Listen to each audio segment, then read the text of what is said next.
Current WWE superstar and former AEW EVP Cody Rhodes discusses his AEW exit, revealing he felt disrespected in AEW and he wouldn't stand for it. Kyle Fletcher is the brand new AEW TNT champion after defeating Dustin Rhodes last night on AEW Collision.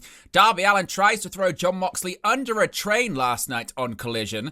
FTR advanced to the finals of the AEW World Tag Team Title Eliminator Tournament on AEW Collision last night. Bandito and Brody King advanced to the semifinals of the same tournament. Max Caster, he survives his own challenge with Rush failing to pin him within 5 minutes last night. The AEW Women's World Championship match is confirmed for Forbidden Door, as is the AEW Unified Championship match for the upcoming AEW and New Japan crossover event. The backstage reaction to Abyss apologizing over and over again to Bruce Pritchard on WWE Unreal on Netflix has been revealed. Mercedes Moné returns to AEW Dynamite next week. Several matches have been confirmed for next week's episode of TNA Impact. Matches have also been announced for the upcoming TNA Emergence event, and Casey Navarro is not cleared to compete on last night's TNA Impact.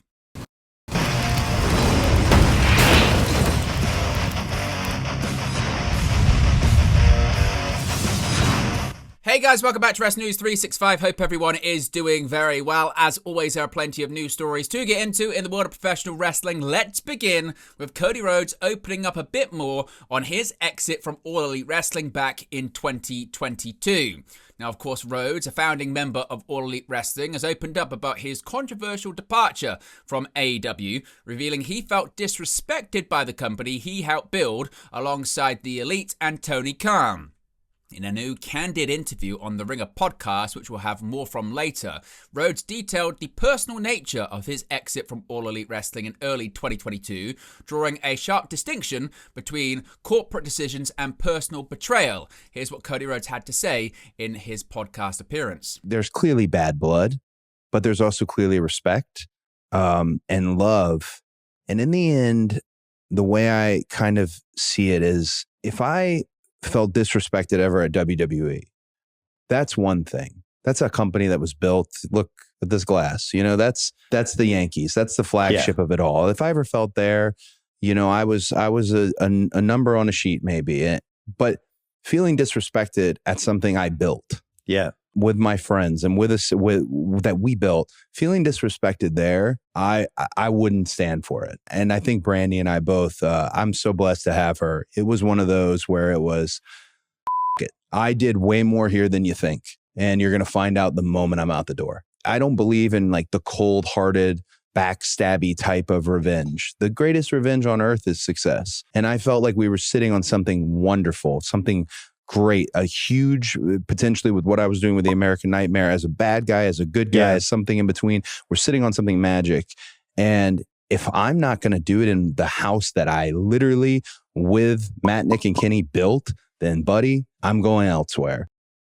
Now, since returning to WWE, Rhodes has captured the undisputed WWE Championship and headlined multiple WrestleMania events, seemingly validating his decision to leave the company he co-founded. Now, last night we have a brand new AEW TNT champion. First, Dustin Rhodes brought back his old WCW theme for the July 31st episode of AEW Collision. They call him The Natural. Rhodes used his theme during his first run with WCW in the 1990s. Now, the AEW Collision show last night saw Kyle Fletcher winning the AEW TNT Championship on the July 31st episode of AEW Collision, defeating The Natural in a street fight. The finish saw Fletcher drive a screwdriver into the knee of Rhodes, survive a desperation roll-up attempt, and finish off Rhodes with a brainbuster onto thumbtacks. The match was a bloody affair that saw Dustin hit a destroyer through a table, use a thumbtack glove to put on the iron claw on Fletcher, and pour tacks down Fletcher's tights before hitting him with the Shattered Dreams. This marks the first reign as AEW TNT champion for Kyle Fletcher. Rhodes' reign lasted 20 days. He made one successful title defense after winning the championship at AEW All in Texas in a four-way for the vacant championship previously held by Adam Cole. Now, Darby Allin attempted murder last night on AEW Collision. AEW Collision opened with Jon Moxley wanting to have a chat with Darby Allin. Moxley was upset that Darby got involved at AEW All in Texas, descending from the rafters during the Texas Deathmatch main event between Moxley and Hangman Page. On AEW Dynamite, Darby Allin jumped from the balcony onto Claudio Castagnoli and Wheeler Yuta. On Collision, Moxley went searching for Darby Allin, but was one step behind as Darby snuck up behind Moxley with a chloroform rag.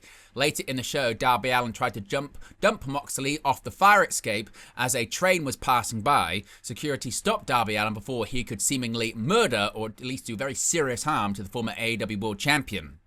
Now, Moxley and the Death Riders put Darby Allin out of action from December to All In by throwing him down a flight of stairs. In reality, Darby Allin was climbing Mount Everest. Now let's talk about the AEW World Tag Team Championship, specifically the Tag Team Tournament to get a title shot at Forbidden Door. FTR headed to the finals of the AEW Tag Team Title Eliminator Tournament. They picked up a victory over the Bang Bang Gang on the July 31st episode of AEW Collision. The finish saw Dax roll up Austin and grab the tights for the 3 count. FTR will face the winner of Bro Dido against the Young Bucks in the finals of the tournament. Bro Dido versus the Bucks will take place on next week's episode of AEW Dynamite. Of course, the winner of the AEW World Tag Team Title Eliminator Tournament will challenge the Hurt Syndicate for the AEW World Tag Team Championships at Forbidden Door. Now, speaking of that tournament, as we just spoke about right there, Bandito and Brody King, they've also advanced. They're one step closer to earning a tag team title shot, defeating the Gates of Agony in the AEW Tag Team Title Eliminator Tournament on AEW Collision. The finish saw Brody flip Bandito into a 450 splash for the victory. Brody and Bandito, collectively known as Bro Dido, will take on the Young Bucks in the semi-finals on the August 6th episode of AEW Dynamite this coming Wednesday on TBS. Now, Max Caster finally has proved he's the greatest wrestler alive. Max Caster is the best wrestler alive, even has the trademark to prove it. For the first time since his Open Challenge started at the end of 2024, Max Caster managed to pick up a victory with Roosh failing to pin Caster within the 5-minute time limit. Roosh could not survive the best wrestler alive. Caster didn't much look like a winner, as he was decimated by Roosh, Dralistico, and the Beast Mortos after the match. Elsewhere on the show, Anthony Bowens, Caster's former partner in the Acclaimed, questioned the leadership style of Billy Gunn.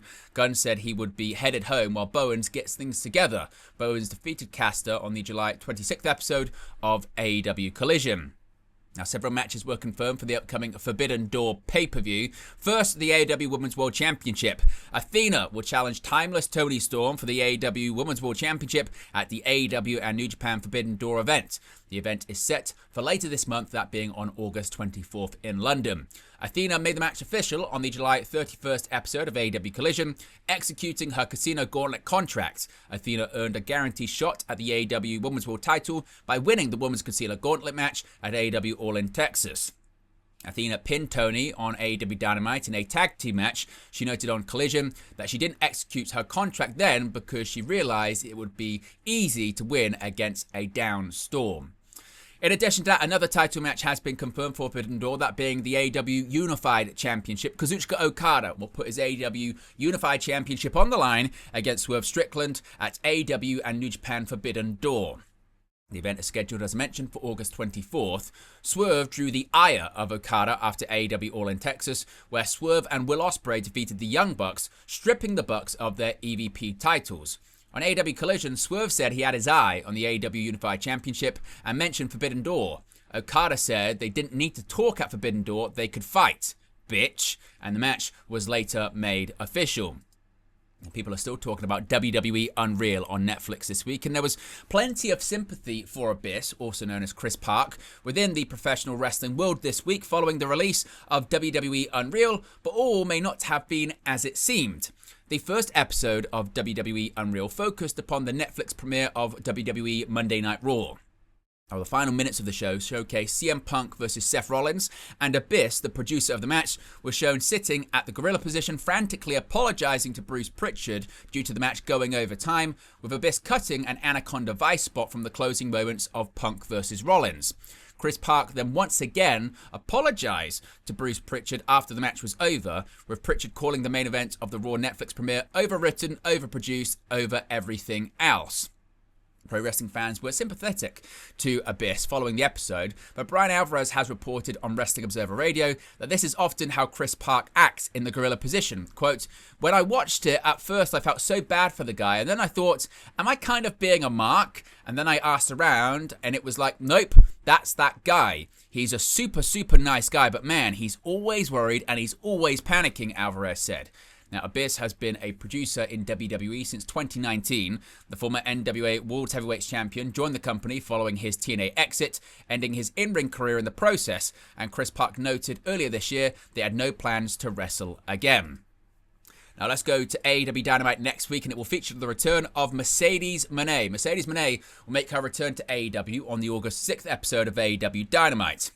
Moné has been off AEW television since failing to win the AEW Women's World Championship from timeless Toni Storm at AEW All In Texas. During her time away from AEW, she collected 2 more championships, winning the PTW Women's title and the Bestia Women's title. She is now 8 bouts Moné. Of course, this is scheduled for next week's episode on TBS.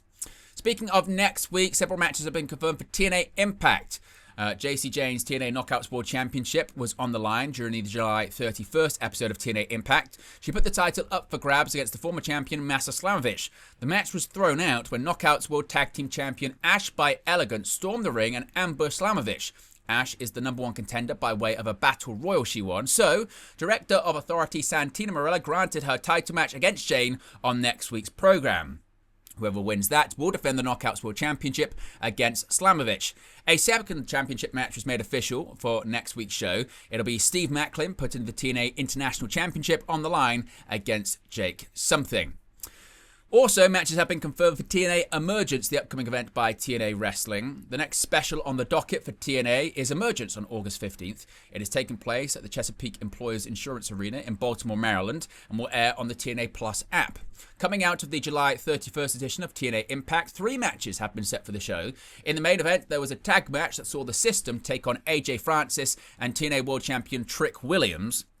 The conclusion of the match saw Casey Navarro accidentally hit Williams with his crutch, which led to Edwards and Moose capitalizing and Moose pinning Edwards. Moose is now set to challenge Williams for the title at Emergence.